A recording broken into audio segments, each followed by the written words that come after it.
वहीं महाराष्ट्र की high profile case Ketan Agrawal हत्याकांड में पुणे पुलिस की तफ्तीश जैसे जैसे आगे बढ़ रही है, कातिल मंगेतर सिया गोयल के ऐसे खौफनाक राज अब सामने आ रहे हैं जिसने पूरे देश को झकझोर दिया है। पुलिस पूछताछ और रविवार को लोहागढ़ किले में हुए क्राइम सीन के रिक्रिएट के बाद से बड़ा खुलासा हुआ है।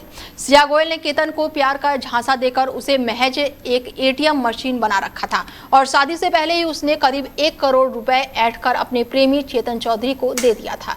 इतना ही नहीं, कत्ल के वक्त केतन को धक्का देने के लिए एक डेंजर कोड भी तय किया गया था जिसमें सिया को जमीन पर झुकना तय था ताकि गिरते वक्त केतन मदद के लिए उसका हाथ ना पकड़ ले और वो खुद सुरक्षित बच जाए। पुणे के जाने माने रियल एस्टेट कारोबारी विशाल अग्रवाल के 26 साल के बेटे केतन अग्रवाल की हत्या के पीछे सिर्फ नफरत नहीं बल्कि आधा लालच भी छुपा हुआ है।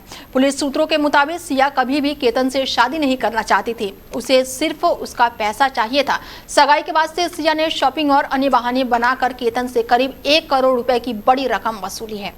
सिया ने ये पूरी रकम सीधे अपने प्रेमी चेतन चौधरी को ट्रांसफर करा दी है ताकि वो पैसे से अपना बिजनेस और कैरियर खड़ा कर सके। चेतन ने सिया को झांसा दिया था कि पैर जमाने में उसे कम से कम 3 साल लगेंगे। दोनों की प्लानिंग थी कि केतन की मौत के 2-3 साल बाद मामला शांत हो जाएगा, तब चेतन खुद सिया के परिवार के सामने जाएगा और शादी का प्रस्ताव रख देगा ताकि किसी को कोई शक ना हो। लोहागढ़ किले की ऊंची चोटी पर 18 जून को जो हुआ उसकी स्क्रिप्ट बेहद ही खौफनाक थी। पुलिस अधिकारियों के मुताबिक दोनों ने कत्ल से पहले बाकायदा किले का दौरा करके क्राइम स्पॉट का ट्रायल किया था। घटना के दिन तय योजना के मुताबिक जैसे ही वो चोटी के किनारे पहुंचे, सिया पानी पीने या फिर अपने जूते के फीते बांधने के बहाने जमीन की तरफ झुककर बैठ गई।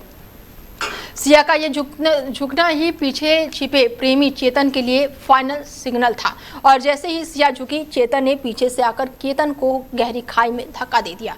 पुलिस ने बताया कि सिया का दूर झुककर बैठना सिर्फ एक इशारा नहीं था बल्कि खुद को बचाने की सोची समझी साजिश थी।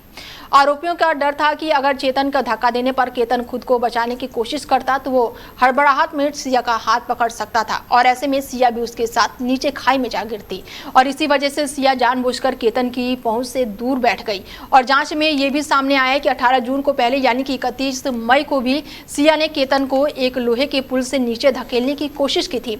हालांकि उस समय किस्मत अच्छी थी और केतन ने सूझबूझ दिखाते हुए वहां मौजूदा पेड़ों की झाड़ियों को पकड़ लिया और उसकी जान बच गई।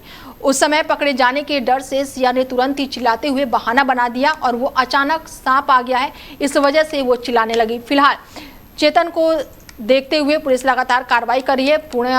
पुणे हत्याकांड का ये काला सच जो है अब उजागर हो गया, जहां पर सिया के लिए केतन जो था वो सिर्फ एक एटीएम मशीन था।